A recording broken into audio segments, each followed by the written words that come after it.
بڑے ہو تو بڑے بنو. ہمارے نبی تو آپ سسر بھی ہیں نا, آپ نے 4 بیٹیوں کی شادیاں, 2 تو ایک ہی کو دے دی عثمان کو,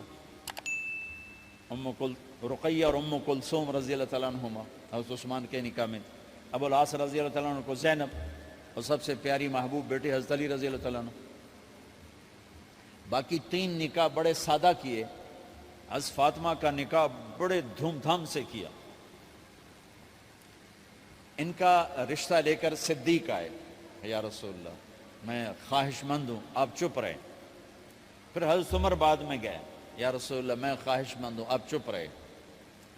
تو عبد الرحمن بن عوف رضی اللہ تعالیٰ نے حضرت علی سے کہا, علی تو جا, تجھے دے دیں گے. وہ کہنے کہ میں تو بہت غریب ہوں, مجھے کہاں دیں گے. حضرت علی کا ذاتی گھر بھی نہیں تھا, کسی سے ایک کوٹھا مانگ کے اس میں رہ رہے تھے مدینہ میں. کہا نہیں تو جا جا. تو یہ مسجد میں پہنچے, اللہ کے نبی کو دیکھا تو ایسا روب طاری ہوا کہ بولے ہی کچھ نہیں. اللہ کے نبی کو تو پتہ ہے کہ کیا ہے اور کس لیے ہے. تو آپ نے کہا علی کیسے آئے؟ چپ. کہا لگتا ہے فاطمہ کے رشتے کے لیے آئے ہو. کہا جی ہاں. تو آپ نے کہا انشاءاللہ, اتنا کہا انشاءاللہ, اور چپ ہو گئے. تو حضرت علی چپ کر کے اٹھ کے باہر آ گئے. صحابہ باہر کھڑے ہوئے تھے. تو کہنے لگے یار دیکھا نا, میں تمہیں پہلے ہی کہتا تھا مجھے نہ بھیجو, انکار ہو گیا, بولے ہی کچھ نہیں. تو حضرت عبد الرحمن بن عوف کہنے لگے جنہوں نے بھیجا تھا, وہ کچھ تو کہا ہوگا, کہ بس انشاءاللہ کہا. کہا تو اللہ کے بندے ہاں ہو گئی, نبی کی انشاءاللہ ہاں ہوتی ہے, یہ ہاں کیوں نہیں کی؟ سبحان اللہ, اللہ اکبر, یہ ہاں کیوں نہیں کی؟ گھر گئے, فاطمہ علی کا رشتہ آیا ہے کر دوں, اس لیے ہاں نہیں کی. ہم تو بیٹیوں سے پوچھتے ہی نہیں, عیب سمجھتے ہیں بیٹیوں سے پوچھنا. یہ میں گانو بان چھڑیا کلے نال ایویں اسی دیانو کر چھڑ, ساری زندگی اڈیاں رگڑ رگڑ میری گزر گئی. علی جیسا رشتہ آیا ہو تو اوپر سے حکم بھی آ چکا ہو کہ علی کو ہی دینا ہے, تو پھر آپ فاطمہ سے پوچھیں, فاطمہ تیرا رشتہ آیا ہے علی کا, کر دوں؟ حضرت فاطمہ نے ہاں کی تو پھر مسجد تشریف لائے. یہ آپ کو معاشرت سکھائی جا رہی کہ بیٹیوں سے بھی پوچھو, زندگی انہوں نے گزارنی ہے, تم نے تو نہیں گزارنی. بس میری غیرت دا سوال ہے, میں اتنا ہی کرنا, نہیں تو بیٹھی رہے. میری اپنی فیملی میں اتنی عورتیں بوڑھی ہو کے قبروں میں چلی گئیں, بس اتنا ہی کرنا, نہیں کرنا تو بیٹھی رہے. وہ بیٹھی رہ گئیں. یہ ظلم و ستم ہے جو تمہاری عدالت میں بھی نہیں آتا, کوئی کیس بھی نہیں ہوتا, لیکن اللہ کی عدالت میں کیس درج ہو چکا ہے کہ میرے نبی نے علی جیسے داماد کے لیے بھی پہلے پوچھا, حالانکہ اوپر سے اشارہ ہو چکا ہے. ابھی بتاتا ہوں میں. فاطمہ بیٹی علی کا رشتہ ہے, کر دوں؟ انہوں نے کہا کر دیں. پھر کہا بلاؤ. پھر علی آئے, کہ علی جمع کرو لوگوں کو. مسجد ساری بھر گئی. تو آپ ممبر پر تشریف فرما ہوئے. حضرت علی کو ایسے سامنے بٹھایا, کہ لوگوں مجھے جبریل اللہ کی طرف سے پیغام دینے آئے ہیں کہ میں اپنی بیٹی فاطمہ کا نکاح علی کے ساتھ کر دوں. آسمان سے وحی بھی آئی ہو اور پھر بھی پوچھا جائے, یہ میرے نبی کی معاشرت ہے. ہم تو پوچھنا عیب سمجھتے اور اسے ذلت سمجھتے ہیں.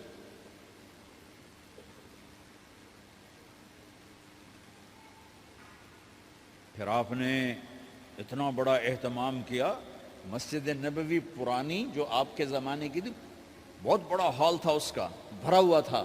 آپ نے سب کو شہد کا شربت پلایا, خود نکاح پڑھایا, نکاح کا خطبہ پڑھ کیا. پھر کہا علی میں نے فاطمہ بنت محمد کو 400 درم مہر کے عوض تمہارے نکاح میں دیا, تو نے قبول کیا؟ انہوں نے کہا جی میں نے قبول کیا, اور سجدے میں چلے گئے اور زور سے دعا مانگی, رب اوزعنی ان اشکر نعمتک التی انعمت علی وعلی والدی وان اعمل صالحا ترضاہ واصلح لی فی ذریتی انی تبت الیک واننی من المسلمین. میرے نبی نے کہا آمین, زور سے کہا آمین. نکاح ہو گیا. رخصتی ہوئی 6 مہینے بعد, 1 مہینے بعد ایک سال بعد. 3 روایات ہیں، فوراً 4 روایات، لیکن زیادہ صحیح ہے دیر کے بعد، فوراً نہیں ہوئی، کچھ عرصے کے بعد رخصتی ہوئی. حضرت عقیل آپ کے بھائی وہ کہنے لگے علی اب رخصتی ہو جانی چاہیے. تو یہ دونوں مل کر آئے سلمان فارسی کے پاس کہ سلمان بھائی ہماری رخصتی کروا دو. سلمان فارسی کا بڑا احترام تھا، انہوں نے جا کر بات کی ام سلمہ رضی اللہ تعالیٰ عنہ سے. ام سلمہ نے بات کی اللہ کے نبی سے، کہا ہاں ہاں آ جائے لے جائے، آ جائے لے جائے. تو علی رضی اللہ تعالیٰ عنہ اپنی اونٹنی لے کر آئے. تو حضرت علی کا گھر وہ کرائے پر گھر تھا ایک کونے پر، تو وہاں اسما بنت امیس اور ام ایمن گئیں اور اس کے فرش کو لیول کیا، فرش میں سرخ مٹی ڈال کے اس کو لیول کیا اور دیواروں کی پوچا پاچی کی اور وہاں کھوٹیاں لگائیں کپڑے ٹانگنے کے لیے. آپ نے حضرت عائشہ، حضرت ام حبیبہ، حضرت ام سلمہ سے فرمایا تمہیں پتہ ہے نا مجھے فاطمہ سے کتنا پیار ہے، اسے دلہن بناؤ. دلہن بنانا بھی سنت ہے، دلہن بناؤ، اسے دلہن بناؤ. تو آپ کو دلہن بنایا گیا. پھر علی رضی اللہ تعالیٰ عنہ تشریف لائے سلمان فارسی اور عقیل کے ساتھ، اونٹنی کو دروازے پر بٹھایا. تو آپ نے علی کا ہاتھ پکڑا، اندر تشریف لے گئے اور فاطمہ کا ہاتھ پکڑ کے علی کے ہاتھ میں دیا اور کہا بیٹی مجھے اپنے خاندان میں جو سب سے زیادہ محبوب تھا میں نے تیرا ہاتھ اس کے ہاتھ میں دیا ہے.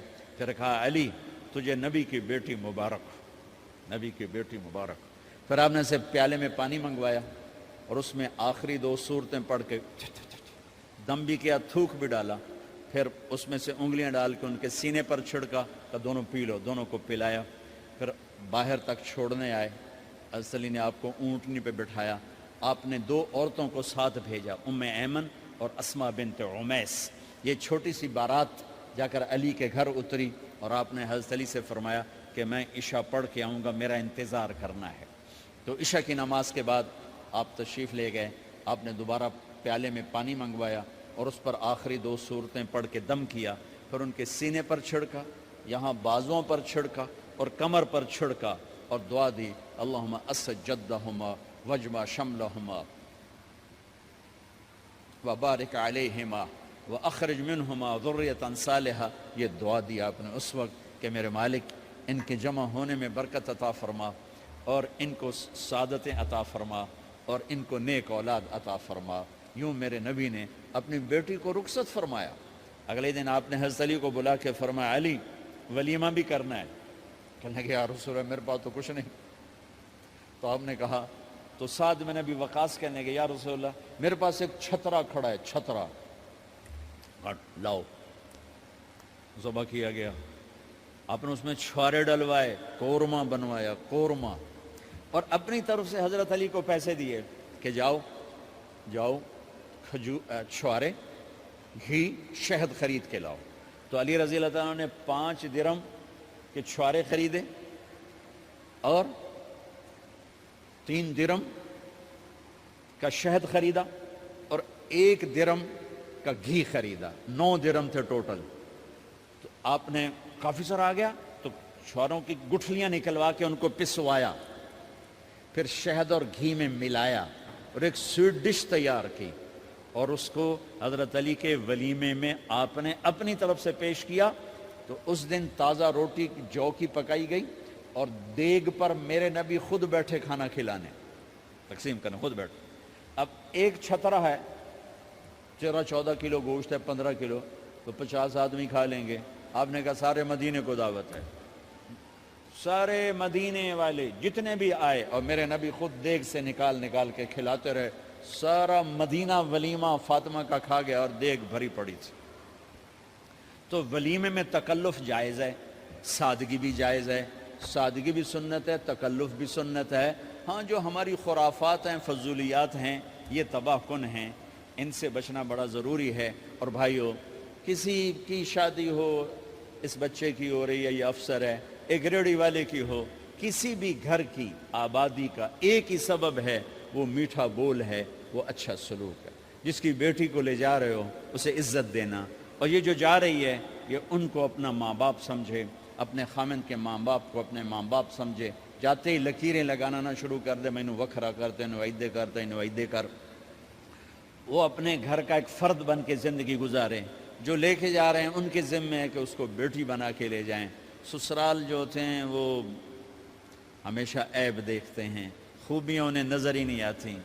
تو کھٹ پٹ تو ہوتی رہتی ہے، کوئی ایسی بڑی بات نہیں. کھٹ پٹ کو صلح میں بدلو، مزید چڑھائی جھگڑا نہ بڑھاؤ. میرے نبی حضرت فاطمہ کے گھر آئے، دیکھا تو آپ اداس بیٹھی. آپ نے کہا فاطمہ بیٹی کیا ہوا؟ کہ میرا اور علی کا جھگڑا ہو گیا. اچھا.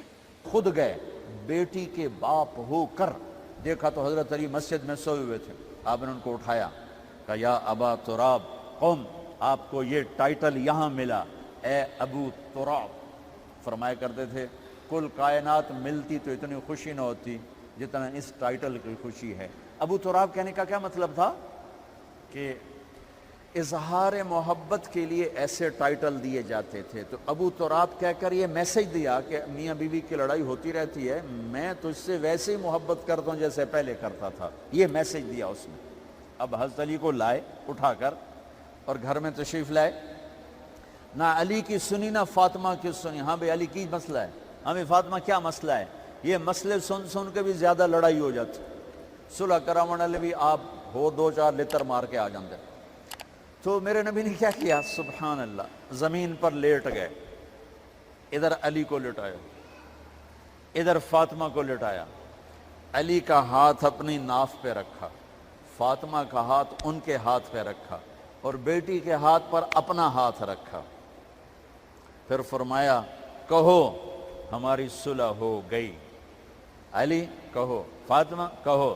دونوں نے کہا ہماری صلح ہو گئی.